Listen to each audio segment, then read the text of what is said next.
엘리야의 생애를 살펴보고 있습니다.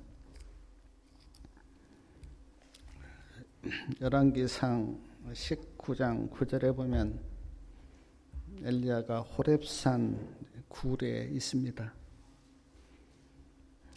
왜 호렙산 굴에 엘리야가 있을까? 팔레스타인 기온은 밤에 매우 춥습니다. 기온이 많이 떨어지니까 아마 추워서 굴에 들어가서 잠을 자거나 휴식을 취한 것 같습니다. 하나님께서 호렙산 굴에 있는 엘리야에게 말씀하십니다. 엘리야야, 내가 어찌하여 여기 있느냐? 자, 이 말씀의 의미는 내가 너를 아합에게 가라고 해서 아합에게 갔고,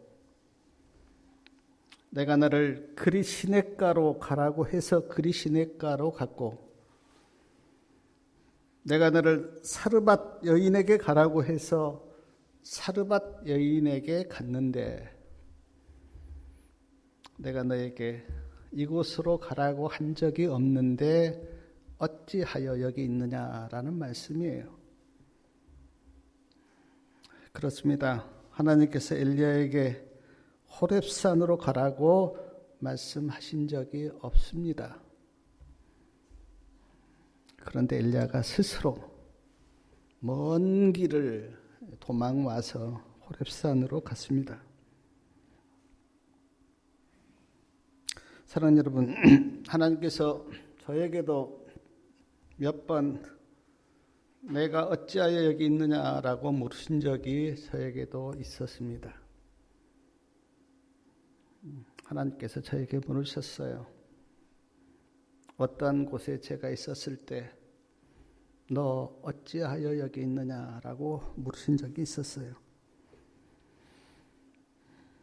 그때 저의 대답은 하나님, 내가 어떤 일 때문에 또 누구 만나려고 여기 왔습니다라고 대답했는데, 그러나 이 말씀을 이렇게 놓고 생각해 볼 때 하나님께서 나에게 물을 때 하나님께서 기뻐 듣고자 싶은 그 말씀은 내가 한 영혼을 구원하기 위해서 여기 왔습니다.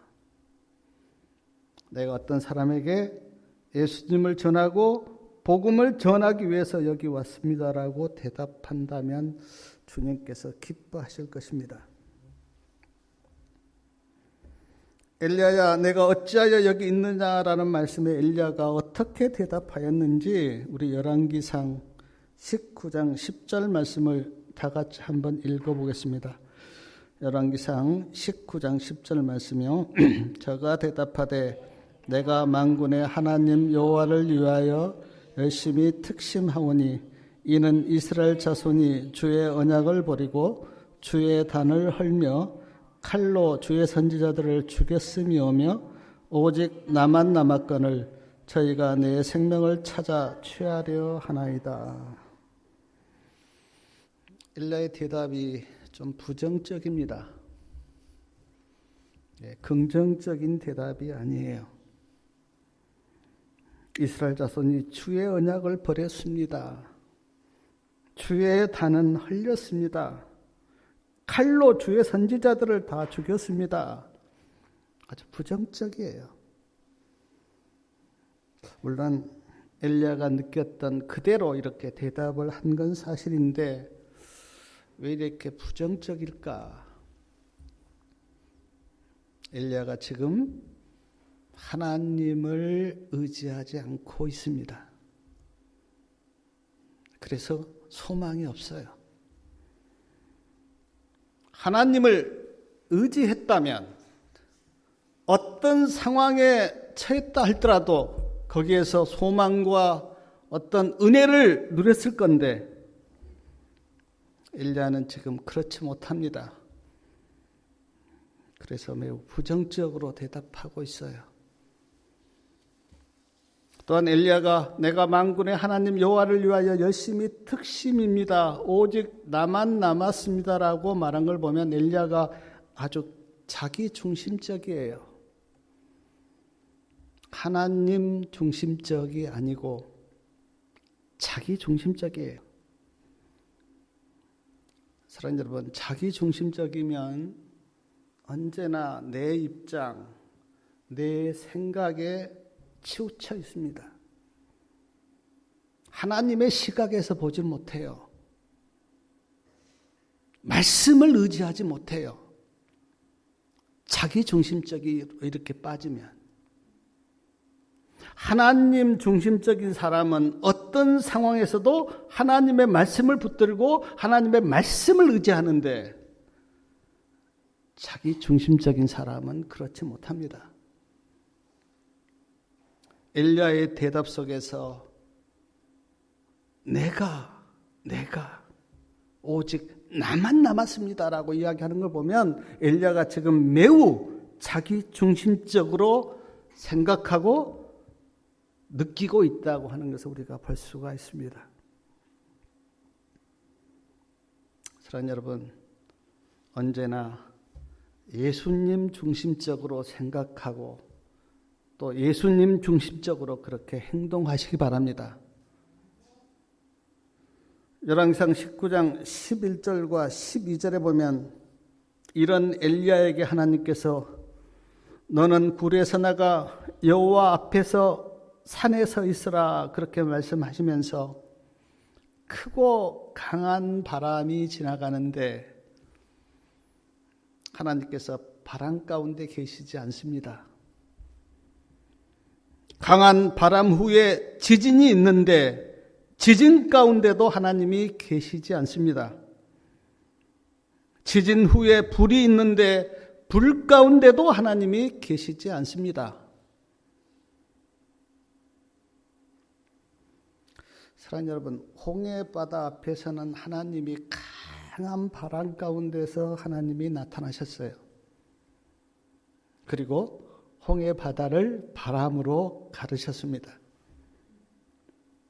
출애굽기 19장 18절에 보면 시내산에서는 하나님이 지진 가운데 나타나셨어요. 그리고 불 가운데서 하나님이 나타나셨습니다. 하나님께서 모세에게 나타나실 때도 불 가운데서 나타나셨어요. 떨기나무 불꽃에 불이 타고 있는데 거기에 하나님께서 나타나셨어요. 그런데 이때는 하나님이 바람 가운데 계시지 않고 지진 가운데도 계시지 않으시고 불 가운데도 계시지 않으시고 세미한 소리가 들렸어요.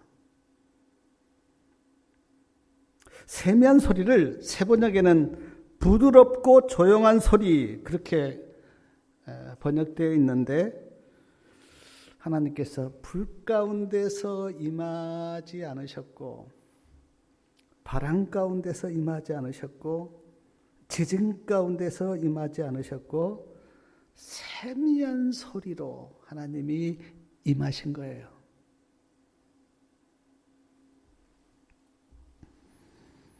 열왕기상 19장 13절에 보면 하나님의 세미한 소리를 엘리야가 듣고 겉옷으로 얼굴을 가리고 굴 입구에 서 있는데 하나님께서 다시 말씀하십니다. 엘리야야 내가 어찌하여 여기 있느냐. 13장 끝에 그렇게 되어 있습니다. 13절 끝에 엘리야도 같은 대답을 합니다. 내가 만군의 하나님의 여호와를 위하여 열심히 특심하오니 이는 이스라엘 자손이 주의 언약을 버리고 주의 단을 헐며 칼로 주의 선지자들을 죽였음이오며 오직 나만 남았거늘 저희가 내 생명을 찾아 취하려 하나이다. 두 번요. 같은 질문을 하시고 엘리야도 똑같은 대답을 했어요. 그때 하나님께서 엘리야에게 어떤 말씀을 하셨는지 우리 열왕기상 19장 15절과 16절 말씀 우리 다 같이 한번 읽겠습니다. 15절과 16절 말씀이요. 여호와께서 저에게 이르시되 너는 내 길을 돌이켜 광야로 말미암아 다메섹에 가서 이르거든 하사엘에게 기름을 부어 아랍 왕이 되게 하고 너는 또 닙시의 아들 에우에게 기름을 부어 이스라엘 왕이 되게 하고 또 아멜라 물레 사밧의 아들 엘리사에게 기름을 부어 너를 대신하여 선지자가 되게 하라. 엘리야에게 사명을 주셨어요. 엘리야에게 사명을 주시면서 하나님께서 하신 말씀이 뭐냐면 18절 말씀인데 18절 말씀도 우리 다 같이 한번 읽겠습니다. 그러나 내가 이스라엘 가운데 7천인을 남기리니 다 무릎을 바알에게 꿇지 아니하고 다 그 입을 바알에게 맞추지 아니한 자니라. 자, 사명을 주시면서 하나님께서 이제 7천 명이 남아 있다 그렇게 말씀을 하신 겁니다. 왜 엘리야에게 바알에게 무릎을 꿇지 한 7천 명이 있다고 그렇게 말씀하셨을까? 우리가 읽었지만 엘리야는 나 혼자 남았다 그렇게 생각했어요. 그래서 지금 낙심해 있습니다. 나 혼자 남았다고 생각한 엘리야에게 하나님께서 아니다. 바알에게 무릎을 꿇지 한 7천 명이 있다 이렇게 말씀하신 것은 엘리야에게 용기와 힘을 주기 위해서 엘리야야 기죽지 말고 힘을 내라. 바알에게 무릎을 꿇지 아니한 7천 명이 있다. 그렇게 말씀하시면서 이제 엘리야에게 세 가지 사명을 주셨잖아요. 다메섹으로 가서 하사엘에게 기름을 부어 아랍 왕이 되게 하라. 근데 열왕기 하 8장에 보면 이 말씀을 엘리야가 이루지 않고 누가 이루냐면 엘리사가 이 말씀을 이루어요. 네, 엘리야가 이 말씀을 이루지 않습니다. 엘리사가 이루어요. 에후에게 기름을 부어 이스라엘 왕이 되게 하라 그렇게 말씀하셨는데 이 말씀은 아합 왕에 대한 심판입니다. 왜냐하면 아합 왕이 바알을 섬기고 또 이스라엘 백성들을 아주 잘못된 길로 이끌었기 때문에 하나님께서 에후에게 기름을 부어 이스라엘 왕이 되게 하라 그렇게 말씀하셨는데 이 말씀 또한 열왕기 하 9장에 보면 엘리사가 선지자 학교 학생을 에후에게 보내서 기름을 붓습니다. 엘리야가 기름을 붓지 않아요. 마치 하나님께서 모세에게 여러 말씀을 이렇게 하셨어요. 이스라엘 백성들을 이끌고 가나안 땅에 들어가라 그렇게 말씀하셨는데 모세가 하나님의 말씀을 다 이루지 못하고 중간에 모세는 죽습니다. 그리고 누가 이 말씀을 이루냐면 여호수아가 이 말씀을 이루어가요. 엘리야에게 말씀하셨는데 엘리야가 말씀을 다 이룬 것이 아니라 엘리사가 말씀을 이룬 걸 우리가 이제 또 앞으로 보겠지만 엘리사가 말씀을 이루어가요. 그리고 우리가 조금 전에 읽었지만 엘리사에게 기름을 부어서 선지자로 삼으라 그렇게 말씀하셨어요. 지금 엘리야가 선지자로 있는데 엘리사에게 기름을 부어서 선지자로 삼으라 그렇게 말씀하셨는데 제가 이렇게 설교 쓰면서 엘리야가 이 말씀을 들었을 때 엘리야의 마음이 어땠을까? 여러 마음이 들었을 것 같아요. 그리고 엘리야가 엘리사를 선지자로 이제 택하는데 그 택한 말씀이 19절부터 21절까지 그 말씀이 나옵니다. 우리 19절부터 21절 말씀 한번 우리가 천천히 한번 같이 읽기를 원하는데요. 같이 한번 읽겠습니다. 엘리야가 거기서 떠나 사밧의 아들 엘리사를 만나니 저가 12겨리 소를 앞세우고 밭을 가는데 자기는 12째 겨리와 함께 있더라. 엘리야가 그리로 건너가서 겉옷을 그의 위에 던졌더니 저가 소를 버리고 엘리야에게로 달려가서 이르되 청컨대 나로 내 부모와 입맞추게 하소서. 그러한 후에 내가 당신을 따르리이다. 엘리야가 저에게 이르되 돌아가라. 내가 내게 어떻게 행하였느냐 하니라. 엘리사가 저를 떠나 돌아가서 소 한 겨리를 취하여 잡고 소의 기구를 불살라 그 고기를 삶아 백성에게 주어 먹게 하고 일어나 가서 엘리야를 쫓으며 수종 들렀더라. 엘리야가 이제 엘리사를 이렇게 부른 말씀이 이제 이렇게 기록되어 있습니다. 엘리야가 엘리사를 만나러 갔는데 12결이 소를 가지고 밭을 갈고 있었어요. 한 결이가 2마리입니다. 보통 우리나라는 이제 한 소에 쟁기 하나를 이렇게 연결시켜서 가는데 이스라엘 백성들은 이제 2마리 소를 이렇게 연결시켜서 쟁기로 이렇게 갈았어요. 그래서 한 결이가 소가 2마리예요. 12결이면 소가 24마리입니다. 이거를 보면서 느끼는 게 엘리사는 아주 부잣집, 부유한 가정에서 태어났다. 그렇게 우리가 볼 수가 있습니다. 밭을 가고 있는 엘리사에게 엘리야가 이제 겉옷을 던졌어요. 어떤 성경에는 보니까 이제 겉옷을 입혀주었다라고 된 그런 성경도 있는데 이 겉옷을 던졌다고 하는 것은 후계자로 삼는다고 하는 표시입니다. 겉옷을 던졌어요. 엘리야가 겉옷을 던지자 엘리사가 달려와서 청컨대 나로 내 부모와 작별 인사를 하고 따르겠다고 그렇게 이제 말을 했는데 그때 엘리야가 한 말이 돌아가라 내가 너에게 어떻게 행하겠느냐. 이 말씀이 좀 의미가 쉽지가 않아요. 이해하기가. 제가 여러 성경을 이렇게 찾아봤는데 쉬운 성경에는 말리지 않겠으니 그렇게 하라. 허락의 표시로 이렇게 나와 있고 다른 성경에는 약간 부정하는 표시로 거절하는 표시로 그렇게 나와 있는데 선지자의 왕 220페이지에 보니까 이것은 거절이 아니요 믿음의 시험이었다. 그렇게 나옵니다. 거절한 것이 아니었어요. 다만 엘리야 네가 어떻게 하는지 내가 보겠다고 하는 믿음의 테스트였다고 그렇게 증언에는 기록되어 있습니다. 그런데 우리가 읽었듯이 엘리야가 이제 겉옷을 던졌는데 엘리사가 밭을 갖고 있는 소 2마리를 잡았어요.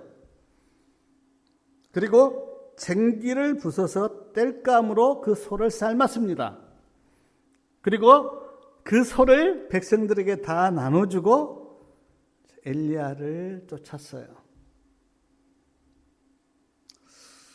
이 말씀이 주는 영적 교훈이 무엇인지 좀 생각해 보고 싶은데, 첫째, 하나님께서 이 부자였던 엘리사를 선지자로 불렀다고 하는 겁니다. 사람들은 하나님께서는 부자는 쓰시지 않아 라고 하는 생각을 가지고 있는데 아닙니다. 부자도 하나님께서 쓰세요. 성경에 보면 부자도 쓰셨고 가난한 자도 쓰셨습니다. 하나님은 네가 부자냐 가난하냐 그거를 중요하게 보지 않습니다. 그가 어떤 사람인가를 보세요. 하나님이 쓰시기에 합당한 사람인가? 하나님이 쓰시기에 합당하지 않는가를 하나님은 보세요. 사랑하는 성도 여러분, 하나님이 쓰시기에 합당한 사람이 되시길 바랍니다. 엘리사는 아주 부자였어요. 근데 하나님이 엘리사를 보고 하나님이 쓰시기에 합당하니까 그를 불렀어요. 선지자로.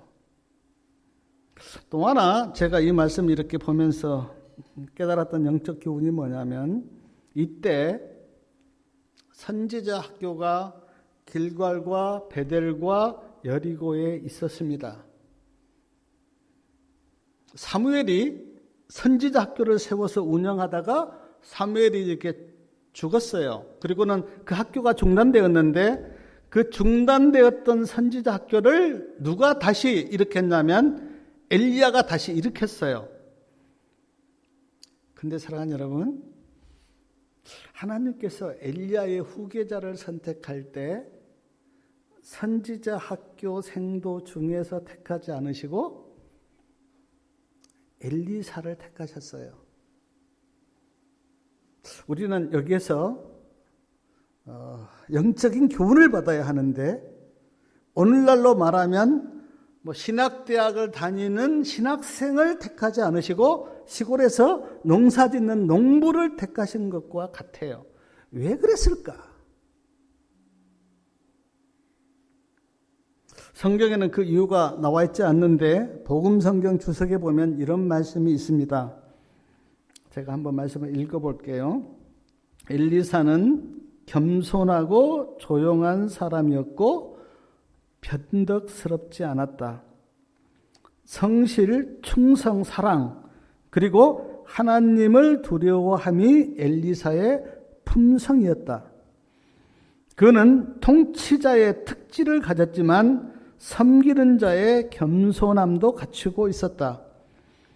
엘리사는 작은 일에 충성하도록 훈련받았는데 그러므로 하나님께서 부르셔서 일하게 하시면 하나님의 말씀을 청종할 준비가 되어 있었다. 엘리사가 이런 사람이었어요. 그래서 하나님께서 엘리사를 선지자로 부르신 거예요. 그때 선지자 학교가 세 곳에 있었고 학생들이 많이 있었는데 그 모든 선지자 학생들을 하나님께서 뒤로 하고 시골에서 밭 갈고 있는 엘리사를 하나님께서 부르신 거예요.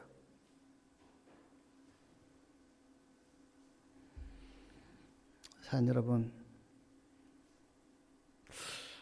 하나님이 왜 밭 갈고 있는 엘리사를 부르셨는지 우리 성도님들 깊이 생각해 보시기 바랍니다.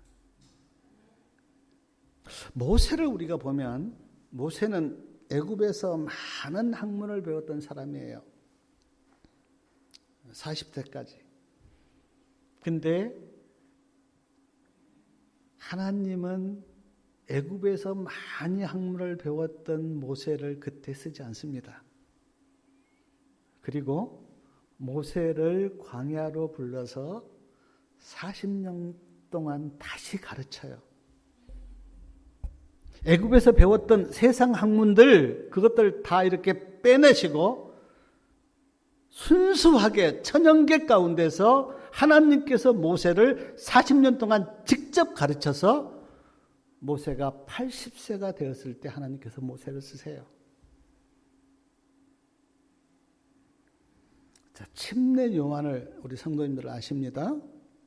예수님께서 이 땅에 오셨을 때 예수님보다 6개월 먼저 태어나서 침례 요한이 30살이 되었을 때 광야에서 예수님을 증거해요. 이스라엘 백성들에게 세상 죄를 지고 가는 하나님의 어린 양을 보라.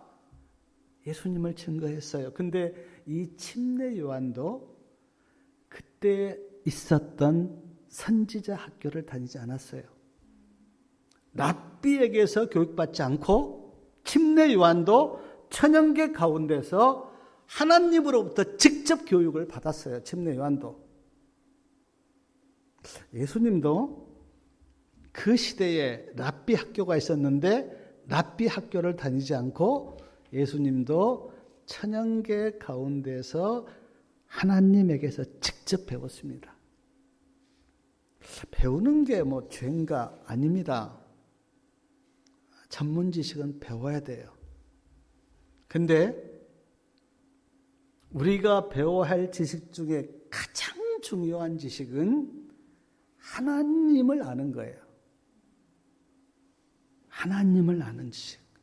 왜냐하면 하나님을 믿으려면 하나님이 어떤 분인가를 알아야 하기 때문에 하나님을 배우는 지식이 가장 중요하고 그것이 나에게 믿음을 주고 그것이 나에게 구원을 주고 영생을 줘요. 자, 세상의 전문 지식을 배우는 게 잘못된 건 아닌데 세상에 어떤 지식을 배우고 난 다음에는 믿음을 갖는데 아주 방해가 돼요.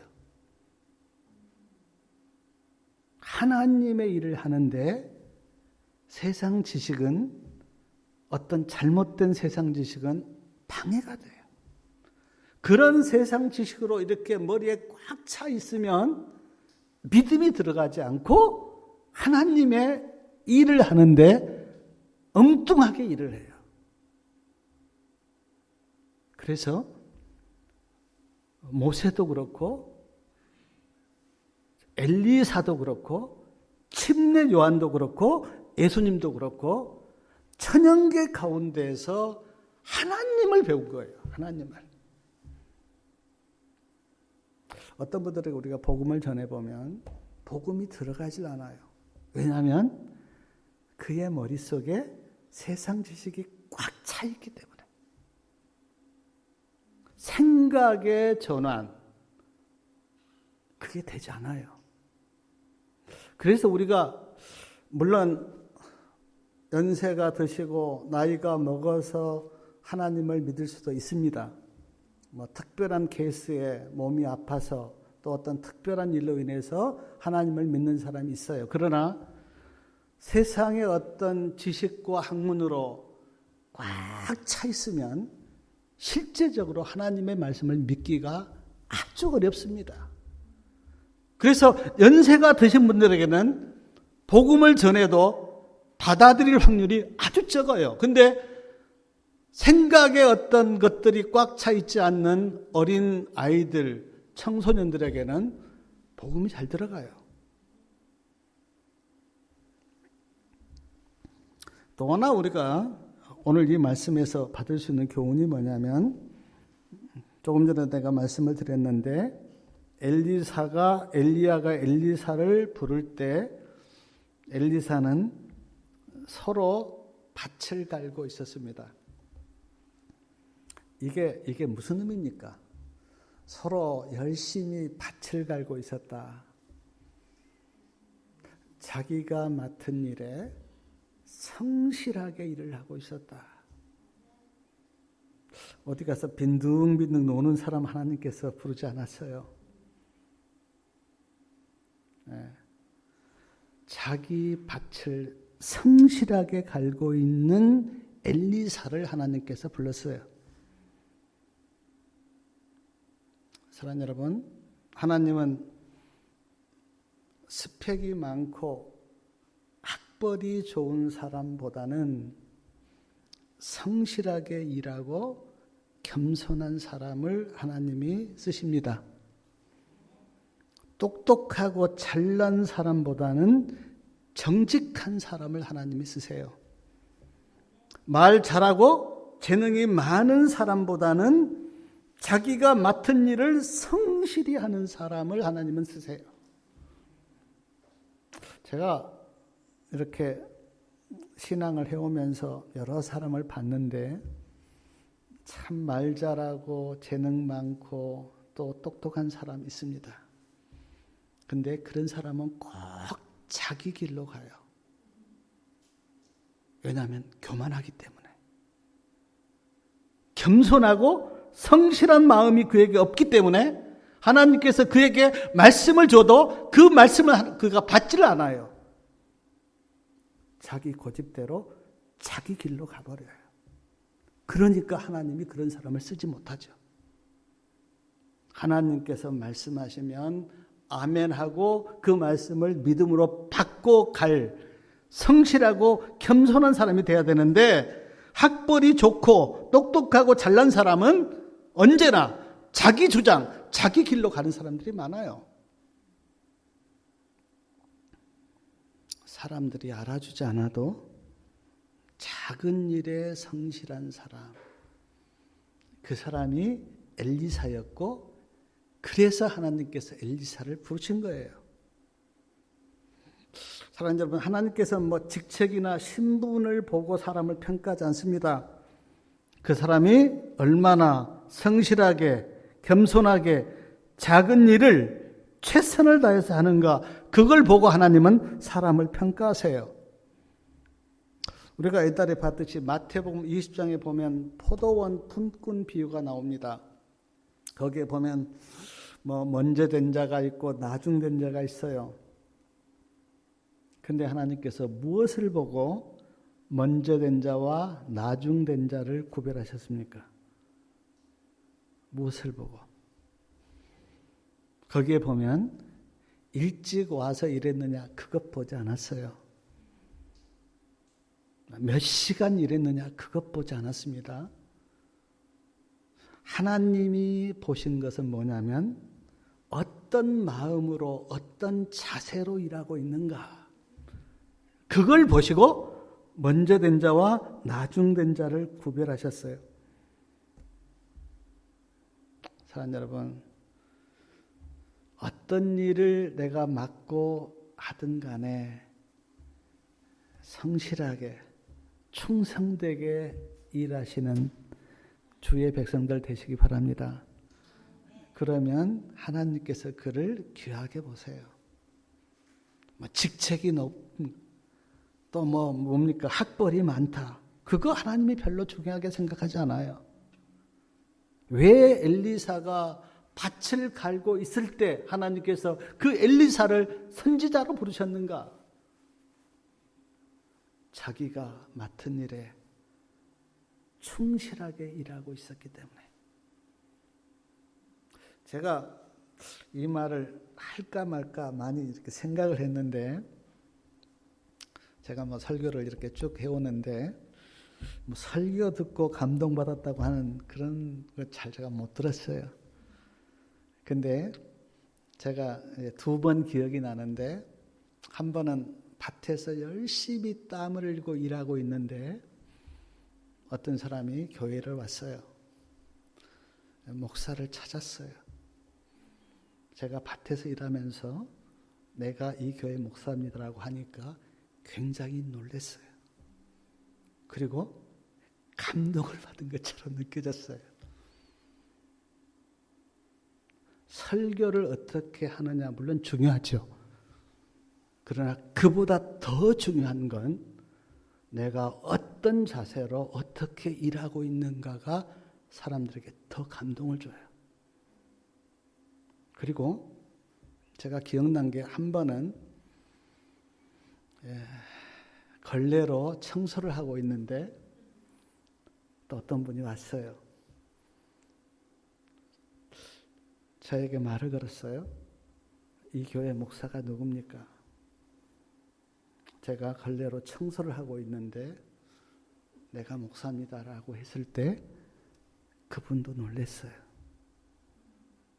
그걸 제가 이렇게 설교 쓰면서 사람들에게 감동을 주고 그런 것은 내가 입으로 하는 말이 아니라 내가 어떤 자세로 어떻게 살고 있는가를 보고 사람들은 감동을 받는다. 엘리사가 그냥 열심히 이렇게 사람들에게 놀면서 그렇게 이야기했을 때 부른 게 아니라 밭에서 서로 밭을 갈고 있을 때 하나님께서 선지자로 그를 불렀다고 하는 것을 기억하시기 바랍니다. 또 하나 우리가 오늘 말씀에서 이렇게 받을 수 있는 교훈이 뭐냐면, 엘리야가 엘리사를 부르러 갔습니다. 밭을 갈고 있었어요. 그리고 겉옷을 던졌습니다. 내가 너를 선지자로 부른다고 하는 표시였어요. 근데 그때 엘리야가 취했던 행동이 지금 말씀에 나와 있는데, 자, 소 2마리로, 한결이죠. 2마리로 밭을 갈고 있는데 엘리야가 선지자로 불렀어요. 엘리사가 어떻게 했습니까? 그 소를 어때요? 잡았어요. 그리고 그 젠기를 이제 패서, 젠기가 아마 나무로 되시나 본데 땔감으로 해서 소를 삶았어요. 그리고 백성들에게 나눠줬어요. 그리고 엘리야를 쫓았어요. 이게 우리에게 주는 교훈이 뭡니까? 내가 하고 있었던 일을 엘리사는 완전하게 정리했어요. 옛날로 돌아가지 않겠다고 하는 마음의 결심이 엘리사에게는 있었어요. 내가 이제 어떤 일이 있어도 하나님의 일을 하는데 다시는 옛날로 돌아가지 않겠다. 자기가 갈았던 쟁기와 소를 다 손은 잡고 쟁기는 불태워서 그렇게 마음의 정리를 하고 엘리사는 하나님의 종 엘리야를 쫓았어요. 저는 여러 사람을 이렇게 봅니다. 교회를 왔다가 교회를 떠나가는 사람도 보고 또 예수님을 믿다가 안 믿는 사람들도 봐요. 근데 그들이 그 교회를 떠나가는 걸 보면 큰일이 아닙니다. 기분 나빠서 떠나고 조그만한 시련 때문에 떠나가요. 오늘 제가 엘리사를 보면서 깨달았던 게 뭐냐면 왜 그들과 엘리사는 다른가? 엘리사는 하나님 앞에서 마음을 정리했어요. 내가 어떤 일이 있어도 다시는 옛날로 돌아가지 않겠다. 그런데 그들은 마음의 정리를 안 했어요. 그래서 기분만 안 좋아도 조그마한 일만 있어도 교회를 떠나고 예수님을 떠나가는 것을 저는 많이 봅니다. 누가복음 9장 62절에 보면 예수님께서 이런 말씀하셨어요. 손에 쟁기를 잡고 뒤를 돌아보는 자는 하나님의 나라에 합당하지 않다. 이 말은 손에 쟁기를 잡고 밭을 갈면 절대 뒤를 돌아보지 말라는 말씀인데 저는 어렸을 때 제가 쟁기질 해봤습니다. 쟁기를 할 때 소에서 눈이 딱 띄면 쟁기가 잘못되는 가요. 소를 언제나 바라보고 그렇게 해서 이렇게 끈으로 소를 이렇게 조정하면서 쟁기질을 해야 반드시 갈리지. 뒤를 쳐다본다. 소가 잘못된 길로 가버리면 쟁기는 자연스럽게 잘못된 길로 가서 밭을 못 갈아요. 예수님께서 이 이야기 하시면서 절대로 하나님께 부름받았다면 뒤를 돌아보지 마라. 세상을 돌아보고, 오늘도 우리가 교과 시간에도 배웠는데 세상을 보거나 다른 데를 보면 우리의 믿음의 길이 잘못돼요. 누가복음 5장 4절에 보면 예수님께서 베드로에게 깊은 데로 들어가라 그렇게 말씀하셨는데 많은 사람들은 깊은 데로 들어가지 않고 아주 얇은 데 있습니다. 그래서 파도만 좀 쳐도 밖으로 나가요.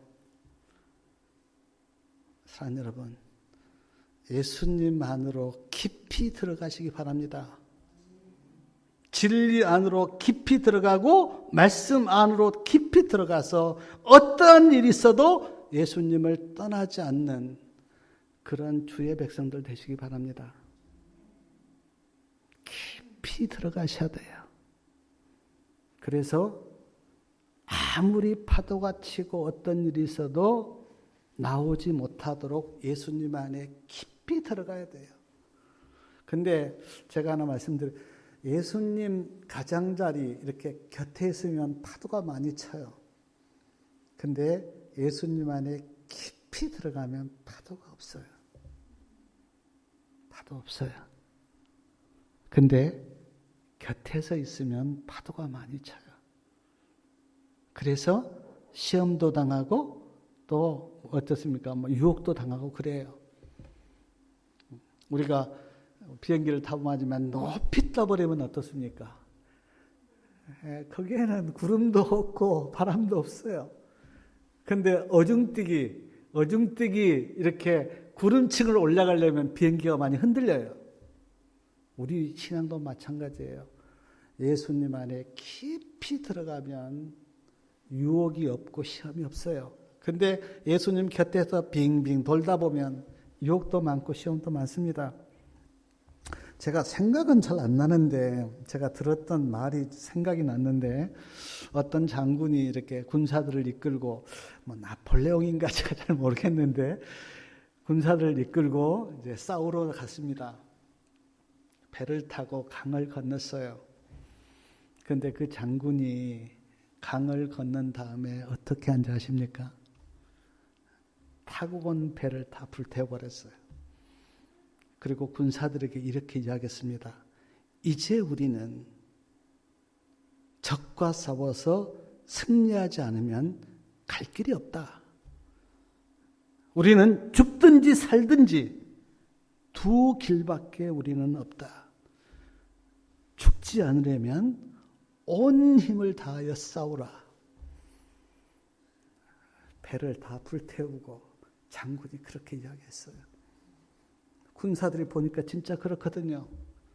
돌아갈 길은 없거든요. 그래서 죽도록 열심히 싸워서 승리했다고 하는 이야기를 제가 들었는데 엘리사를 보면서 그 생각이 났어요. 자기가 갈고 있었던 소 잡아서 백성들에게 다 나눠주고 쟁기 불로 삼아서 소를 삶는 데 다 쓰고 그리고 엘리사는 하나님의 종으로서 갔어요. 길을. 제가 설교하면서 아브라함 링컨 생각도 났는데 아브라함 링컨은 부모님이 그에게 줬던 성경 하나 아주 아브라함 링컨은 믿음이 좋았습니다. 성경 보면서 아침마다 기도했어요. 그리고 아브라함 링컨이 마음에 결심하기를 나는 하나님의 말씀을 믿고 살겠다. 그래서 그가 보기에 막 노예들 착취당하고 고통당하는 노예들을 보면서 나는 노예를 해방시키겠다라고 마음에 결심을 하고 남북전쟁을 한 거 아니에요? 그리고 아브라함 링컨 자기 아버지가 이제 이 구두 수성공이었어요.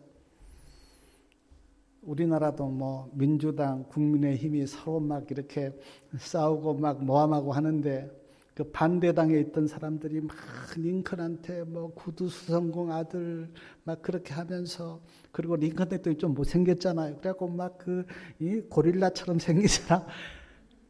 그렇게 했는데 링컨 대통령이 자기를 공격한 그런 그 사람들을 절대로 적대시하지 않고 능력에 따라서 다 기용했어요. 그래서 지금도 미국 사람들이 가장 존경하는 대통령 그러면 아브라함 링컨을 듭니다. 근데 아브라함 링컨이 어떻게 그렇게 훌륭한 사람이 되었는가? 하나님의 말씀을 붙들고 살았기 때문에.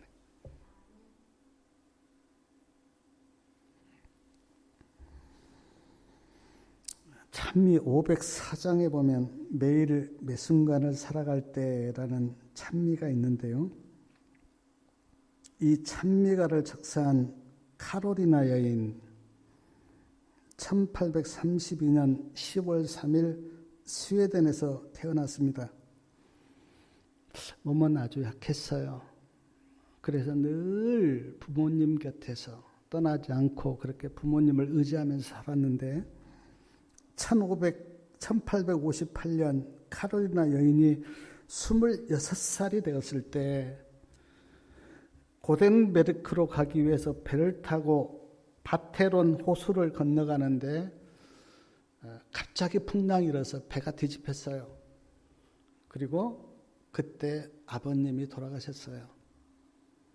이때 카롤이나 여인은 아주 큰 고통에 빠졌습니다. 근데 그 고통을 어떻게 이겼는가? 하나님을 붙들고 하나님을 의지하면서 그 고통을 이겼어요. 그리고 그 경험을 생각하면서 썼던 글이 매일 매 순간을 살아갈 때라는 찬미 가사예요. 제가 한번 읽어드릴게요. 그 찬미 가사가 이렇게 되어 있습니다. 매일 매 순간을 살아갈 때 시련 속에 힘이 있다네. 우리 하나님의 말씀 믿어 걱정 근심 하나도 없네. 한량없는 주의 자비하심 우리를 인도하여 주시네. 슬픈 곳에 기쁨 주며 고통 중에 평화 주시네. 매일 주님 나의 곁에 계셔 순간마다 자비 베푸네. 나의 모든 염려 제하시고 새힘 나에게 허락하시네. 그의 보배로운 자녀들을 몸소 보호하여 주시며 끝날까지 함께 하실 것을 주님 친히 약속하셨네. 주님 내가 시련 당할 때에 주의 약속 믿게 하소서. 하나님의 말씀 의지하여 유로 얻게 하여 주소서. 어려운 일 당할 때에 주의 귀한 손길 펴시사 하루하루 도와 주옵소서. 천국 문에 이를 때까지. 이런 글을 썼어요. 고통 중에서 하나님을 붙들고 승리하면서 느꼈던 경험을 카롤이나 여인이 이렇게 쓰신 거예요. 사랑하는 성도님들이시여, 오늘 말씀을 통해서 몇 가지 기억하시기 바랍니다. 엘리야가 왜 호렙산 굴에 들어가서 있었는가 기억하시기 바라요. 하나님께서 굴에 있는 엘리야를 세미한 소리로 찾아가신 그 하나님을 기억하시기 바랍니다. 하나님은 제가 보니까 다양하게 하나님을 나타내세요. 어떤 때는 강한 바람으로, 어떤 때는 불로, 어떤 때는 지진으로, 어떤 때는 세미한 소리로. 저는 성경을 읽을 때 하나님의 세미한 소리를 들을 때가 많습니다. 물론 강하게 하나님은 나를 찾아오실 때도 있는데 어떨 때는 아주 적은 음성으로 하나님이 나를 찾아오세요. 사랑의 음성으로, 부드럽고 고요한 음성으로 하나님이 나를 찾아오세요. 특별히 새벽에 성경을 펴서 읽으면 하나님의 고요한 음성이 들려요. 그리고 그 음성이 내 가슴을 터치합니다. 어떤 바람과 지진보다 더 강력하게 내 마음에 터치가 일어나요.